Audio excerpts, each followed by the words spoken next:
अस्सलाम वालेकुम dear friends, उम्मीद है आप सब खैरियत से होंगे। हमारा आज का जो टॉपिक है वो है simply introduction to law. Actually ये जो लेक्चर है ये बहुत ही इम्पोर्टेंट लेक्चर है एलएलबी फर्स्ट सेमेस्टर के लिए। अब एलएलबी फर्स्ट सेमेस्टर में जब इंटरमीडिएट के फ्रेश कैंडिडेट्स आते हैं, बिगनर्स आते हैं, तो वो ये समझते हैं कि लॉ, जब वो जूरिस्प्रूडेंस को देखते हैं वो ये समझते हैं कि लॉ इतना हार्ड क्यों है, या लॉ तो इतना आसान है, हमारे को हार्ड करके क्यों समझाया जा रहा है। खैर जूरिस्प्रूडेंस पे मेरे अलग से लेक्चर्स जो हैं वो मौजूद हैं, लेकिन आज का जो पर्सपेक्टिव, आज का जो मेन ऑब्जेक्ट है हमारा इस लेक्चर को बताने का आपको, वो यही है कि लॉ आखिर है क्या। आखिर लॉ को जो आपके कॉलेज के अंदर इतना हार्डली पेश क्यों किया जाता है। अब देखें, आप समझें इस चीज़ को कि लॉ जो है ना, LAW लॉ, ये बहुत ही इजी है अगर आप इसको अंडरस्टैंड करें। अब आप जूरिस्प्रूडेंस को खोलते हैं, आप कहते हैं जूरिस्प्रूडेंस तो बहुत ही हार्ड सब्जेक्ट है। कॉन्ट्रैक्ट को खोलते हैं तो कॉन्ट्रैक्ट भी थोड़ा बहुत इजी है, सेल्स ऑफ गुड्स एक भी इजी है, सोशियोलॉजी आप इंटर के अंदर पढ़ के आ चुके हैं, इसके अलावा जो इंग्लिश है वो भी आप पढ़ के आ चुके हैं, पाकिस्तान स्टडीज़ वो भी आप पढ़ के आ चुके हैं। तो मेन जो फोकस है आपका वो जूरिस्प्रूडेंस कॉन्ट्रैक्ट की तरफ ही है। अब लीगल सिस्टम ऑफ पाकिस्तान को देखें तो आप जो है ये समझ लें कि लीगल सिस्टम ऑफ पाकिस्तान किसका हिस्सा है। लीगल सिस्टम ऑफ पाकिस्तान जो है कॉन्स्टिट्यूशन ऑफ पाकिस्तान 1973 को अगर आप खोलेंगे, समझेंगे, तो आप जो है इसको क्लियर अप कर जाएंगे। लेकिन जो इंट्रोडक्शन टू लॉ, अब आज के इस लेक्चर के अंदर सिंपली आज हम डेफिनेशन को क्लियर अप करेंगे कि आखिर ये लॉ क्या है। लॉ को आप समझें, अपने एक सोचें कि लॉ ना होता तो क्या होता। डेफिनेटली हमारे माशरे के अंदर तज़ाद, हमारे माशरे के अंदर जो है लड़ाई झगड़े वगैरह फैलते हैं, लेकिन लॉ होने की वजह से क्या हो रहा है, लॉ होने की वजह से अगर कोई शख्स किसी के ख़िलाफ़ कोई लड़ रहा है, आपस में लोग लड़ रहे हैं, तो दूसरा अगर पढ़ा लिखा शख्स है वो क्या करता है, वो कलम की लड़ाई लड़ता है। कलम की लड़ाई किस तरीके से लड़ता है, वो कलम की लड़ाई इस तरीके से लड़ता है, वो चला जाता है कोर्ट में। किसी ने, कोई शख्स आया मेरे पास, उसने मेरा गिरेबान पकड़ा यहाँ से, और मेरा गिरेबान पकड़ के जो है मुझे मारा, डिफेम किया मुझे पब्लिक में। एग्जाम्पल दे रहा हूँ मैं। अब यहाँ पर मैंने उसका एट डेट टाइम बदला नहीं लिया उससे, मैं चला गया कोर्ट में कंपनसेशन लेने के लिए। उसके अगेंस्ट मैंने केस फाइल किया डिफेमेशन का। उसने मुझे मारा, उसके लिए भी मैंने जो है उसके ऊपर FIR करवा ली। कहने का मकसद ये है कि लॉ हमारी सोसाइटी में पीस को मेंटेन करने के लिए आया। अब लॉ की आप डेफिनेशन को समझें। It is set of rules. Law क्या है? Set of rules decided by state. इसकी अगर हम डेफिनेशन देखें तो वो डेफिनेशन क्या कहती है? Set of rules decided by state. ये सेट ऑफ रूल्स है, क्या ये सेट ऑफ रूल्स है? Decided by state to for purpose of keeping. इसका पर्पस क्या है? For purpose of keeping peace in society.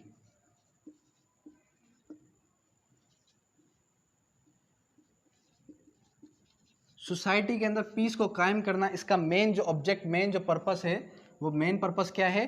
Piece in society, society के अंदर अमन कायम करना। अब अगर हम पीछे चले जाएं, बैकवर्ड एरिया, हिस्ट्री के अंदर, हिस्ट्री को उठा के देखते हैं, वहाँ पर PPC मौजूद था? नहीं। वहाँ पर CRPC मौजूद था? नहीं। CRPC CPC से पहले लोग क्या यूज़ करते थे? कस्टम को यूज़ करते थे ना। लेकिन हमारे आज से 1400 साल पहले जब कुरान नाजिल हुआ तो वो इस्लामिक कानून बनाया। अच्छा, लॉ के कुछ जो है पार्ट्स हैं, कौन कौन से? एक है हमारे पास नेचुरल और डिवाइन लॉ, एक है हमारे पास नेचुरल या फिर डिवाइन लॉ, एक है हमारे पास पॉजिटिव लॉ।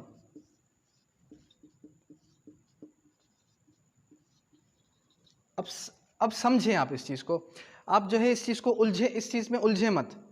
आप बहुत ही जो है इस चीज़ को बारीकी से समझें कि नेचुरल लॉ, डिवाइन लॉ क्या है। ऐसा लॉ जो कि अल्लाह अलमाइटी ने बनाया, ऐसा कानून जो कि किसने बनाया? अल्लाह अलमाइटी ने। पॉजिटिव लॉ मीन्स के मैन मेड लॉ, ऐसा कानून जो कि इंसानों ने खुद बनाया अपनी सोसाइटी के अंदर पीस, अमन कायम करने के लिए। अब डिवाइन लॉ, नेचुरल लॉ के अंदर अगर हम जाएं तो डिवाइन और नेचुरल लॉ के अंदर क्या आता है? अल्लाह का बनाया हुआ कानून। जिस तरीके से सुबह होती है और सूरज जो है निकलता है, शाम होती है और जो है शाम होने, मगरिब होने के बाद अंधेरा छा जाता है, ये किसके लॉ है? अल्लाह सुब्हानहू तआला के कानून है। इसको कोई चेंज नहीं कर सकता। हर इंसान फ़ानी है, हर इंसान फ़ानी है, एक दिन जो है मौत आनी है हर इंसान को। इस कानून, इस लॉ को कोई चेंज नहीं कर सकता। ये किसका बनाया हुआ नेचुरल लॉ है? डिवाइन लॉ है, अल्लाह सुब्हानहू तआला का नेचुरल लॉ है। अब यहाँ पर in the opposite side positive law, man made law. अब ये जो डेफिनेशन है, ये डेफिनेशन फिट बैठती है पॉजिटिव लॉ पर। Set of rules decided by the state. State के अंदर कौन है? स्टेट के अंदर हमारे पास इंसान ही तो है। स्टेट जब बनती है तो वो इंसानों से मिलकर बनती है। पीस इन सोसाइटी, सोसाइटी के अंदर अमन कायम करना। सोसाइटी के अंदर क्या कायम करना? सोसाइटी के अंदर अमन कायम करना। तो ये जो डेफिनेशन है ये फिट बैठती है किसके ऊपर? पॉजिटिव लॉ पर। अब जब हम रिलीजियस लॉ को देखें, रिलीजियस लॉ समझते हैं आप? रिलीजियस लॉ मीन्स के ऐसे कवानीन जो कि बेस्ड हो रिलीजन पर, जो कि बेस्ड हो किस पर? रिलीजन पर। जिस तरीके से हमारा कॉन्स्टिट्यूशन ऑफ पाकिस्तान है, ये बेस्ड है किस पर? इस्लामिक लॉ पर। इसी तरीके से जब हम पीछे चले जाएं तो हम ये देखते हैं कि जितने भी जो रिलीजियस पर्सनैलिटीज़ हैं वो जो है अपने कानून को ज़्यादा जो है वो फोकस किसको देते हैं? वो देते हैं अपने रिलीजन को। अब जाहिर सी बात है, आपके सामने अगर इस्लाम आ जाए तो आप किसकी बात को मानेंगे? कुरान और सही हदीस की बात को मानेंगे, जो कि अल्लाह का बनाया हुआ कानून है। मैन मेड लॉ तो बाद में बना ना, पहले तो अल्लाह सुब्हानहू तआला का कानून था। अब अगर हम देखें हिंदुइज़्म को, तो हिंदुइज़्म किसको फॉलो करता है? हिंदुइज़्म फॉलो करता है हमारा जो उनकी 5 वेदास है जो प्रीवियसली हमने डिस्कस की, वेद और जो है उपनिषद, और इसी तरीके से जो धर्म सूत्र है उसको वो फॉलो करते हैं। बाइबल, जो ईसाई हैं वो बाइबल को फॉलो करते हैं, और जो मुस्लिम्स हैं वो होली कुरान और जो है सही हदीस को फॉलो करते हैं। अब यहाँ पर कुरान पाक के अंदर 1400 साल पहले कुरान पाक के अंदर सारे के सारे लॉज मौजूद हैं। जब आप ट्रांसफ़र ऑफ प्रॉपर्टी पढ़ते हैं तो जो प्रॉपर्टी का कॉन्सेप्ट है वो सबसे पहले कुरान के अंदर दे दिया गया। इसी तरीके से जब आप और अदर लॉज पढ़ते हैं, जिस तरीके से इस्लामिक लॉज हैं जो कि पीपीसी के अंदर मौजूद हैं, तो पीपीसी के अंदर जब लॉज बने, तो इस्लामिक जब लॉज बने तो उसके अंदर ऐसे भी लॉज बने कि भाई अगर कोई चोरी करता है तो उसके हाथ काट दिए जाएँ। तो ये कानून कहाँ से आया? कुरान पाक से आया। कोई हुदूद ऑर्डिनेंस का जो कॉन्सेप्ट आया वो कुरान पाक से ही आया, हुदूद ऑर्डिनेंस। खैर ये तो आप आगे चल के 5th और 6th सेमेस्टर के अंदर पढ़ेंगे। पीपीसी, कानून शहादत, transfer of property and CrPC, CPC. अभी आप लॉ को समझें। फर्दर पॉजिटिव लॉ बनने से पहले जब लॉ का कॉन्सेप्ट ही नहीं था, जब सीआरपीसी, पीपीसी 1800 सदी से पहले अगर हम देखें तो लॉ का जब कॉन्सेप्ट नहीं था, तब भी तो लोग जिंदा रह रहे थे, तब भी तो लोग जो है बिना लड़ाई झगड़े के रहे। तब वो यूज़ करते थे किसको? कस्टम्स को। किसको? कस्टम्स। अब ये कस्टम्स क्या है? Practice of the common people. क्या है ये? Practice of the common people. Custom means के रस्म रिवायत, जब जो आज तक शादियों के अंदर चलती हुई आ रही है रस्म रिवायत, वो सारी की सारी क्या है? कस्टम से हमारी। अब जिस तरीके से हम देखते हैं जिगरा वगैरह या फिर जो है पंचायत वगैरह का सिस्टम, ये भी कस्टम से ही आता है। पंचायत का जो सिस्टम है ये कस्टम से ही चलता हुआ आ रहा है। फर्दर नेक्स्ट आप आ जाएं, कस्टम क्या है? It is an oldest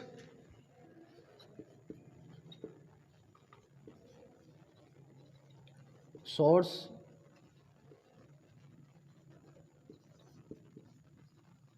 of law. Law का जो ओल्डेस्ट सोर्स है वो क्या है? कस्टम है। ठीक है, वैसे अदर सोर्सेज भी हैं, वो मैंने डिफाइन किए, प्लेलिस्ट के अंदर चेक करेंगे तो आपको मिल जाएंगे। तो ओल्डेस्ट सोर्स कौन सा है? कस्टम जो है वो it is an oldest source of law.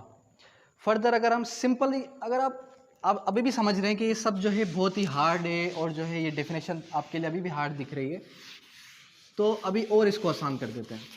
अब आपने देखा जो कस्टम है practice of the common people, लेकिन जो लॉ ये डेफिनेशन बात कर सेट ऑफ रूल्स की बात कर रही थी। अब set of rules decided by the state. अब जो कस्टम है वो फिर कहाँ चले गए? फिर यहाँ पर फर्दर जो है दो स्कूल्स ऑफ थॉट आ गए। एक आ गया हिस्टोरिकल स्कूल ऑफ थॉट और एक आ गया हमारे पास ऑस्ट्रेनियन स्कूल ऑफ थॉट। अब जो हिस्टोरिकल स्कूल ऑफ थॉट था, उन्होंने कहा कि कस्टम जो है ओल्डेस्ट सोर्स ऑफ लॉ भी है और जो है कस्टम को हम फॉलो करेंगे। लेकिन ऑस्ट्रेनियन स्कूल ऑफ थॉट ने कहा कि कस्टम क्या है, कस्टम ओल्डेस्ट सोर्स तो है, लेकिन साथ में जो आज का लॉ है उसके ऊपर ये एप्लीकेबल नहीं है। सिंपल डेफिनेशन पे आए आप। सिंपल डेफिनेशन हमें ये कहती है, law is system of rules. Law क्या है? System of rules created and enforced by social and government. ये सिस्टम ऑफ रूल्स है क्या है? जो कि इन्फोर्स होती है सोशल एंड गवर्नमेंट के जरिए। सोशल के अंदर कस्टम्स आ गए। Institution and regulate behaviour of people, जो कि रेगुलेट करती है किस पर? Behaviour of people. जब आप क्राइम का नेचर पढ़ेंगे तो आपको पता चलेगा कि बिहेवियर ऑफ पीपल क्या है। अब इसका मेन ऑब्जेक्टिव क्या है? To maintain peace. पीस को मेंटेन करना इसका मेन ऑब्जेक्टिव है इन सोसाइटी। सोसाइटी के अंदर अमन कायम करना, यही लॉ का ऑब्जेक्ट है। लॉ जो बनता है, कोई भी कानून बनता है तो वो इसी पर्पस के लिए बनता है। सीआरपीसी अगर आप उठाएं, कोई भी अगर खून खराबा करता है तो उसके पीछे रेमेडी है, उसको जो है सज़ा मिलती है। सीपीसी, अगर कोई आपकी प्रॉपर्टी लेना चाहता है तो आप जो है कोर्ट में जाए, आपको जो है रेमेडी अवेल है।